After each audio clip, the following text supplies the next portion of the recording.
بسم اللہ الرحمن الرحیم۔ السلام علیکم ورحمۃ اللہ وبرکاتہ۔ ناظرین گرامی، شادی کامیاب یا ناکام کیوں ہوتی ہے؟ اللہ رب العالمین جو تمام کائنات کا خالق، مالک اور رازق ہے، اس نے اس کائنات کو بے مقصد نہیں بنایا بلکہ ایک مقصد کے تحت اس کی تخلیق فرمائی۔ اللہ جل شانہ کا ارشاد ہے وَخَلَقْنَاكُمْ أَزْوَاجًا، یعنی اور تمہیں جوڑے جوڑے فدا کیا۔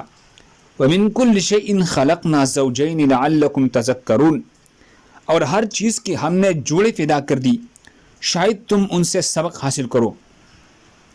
شادی مشرقی و اسلامی گرانے کی ایک ایسی رسم ہے جیسے معاشرے میں بنیادی حیثیت حاصل ہے۔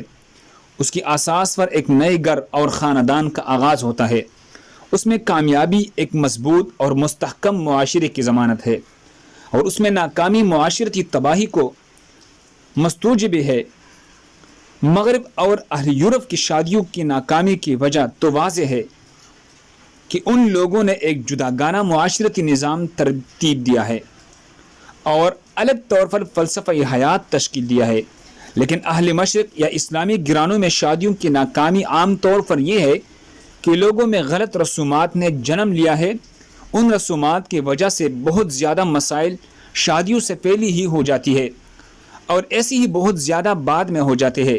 مثلا کثیر جہیز کی طلب، زیادہ حق مہر متعین کروانا اور شادی میں زد کی وجہ سے بے دریغ مال خرچ کرنا۔ اس طرح شوہر اور بیوی کے درمیان رویوں کی وجہ سے باہمی بے اعتمادی یا تعلقات میں سرد فہری پیدا ہو جاتے ہیں۔ شادی کی ناکامی کے 4 اسباب: نمبر 1 جنسی ناموافقت، نمبر 2 فرصت کا وقت گزارنے پر اختلاف رائے، نمبر 3 مالی مشکلات، نمبر 4 ذہنی، جسمانی یا جذباتی بے اعتدالیہ۔ ناظرین گرامی، غور کیجئے کہ جنس کا درجہ اول آتا ہے اور حیرانی کی بات یہ ہے کہ مالی مشکلات تیسرے درجہ پر ہے۔ اللہ ہم سب کو اس پر عمل کرنے کی توفیق عطا فرمائے۔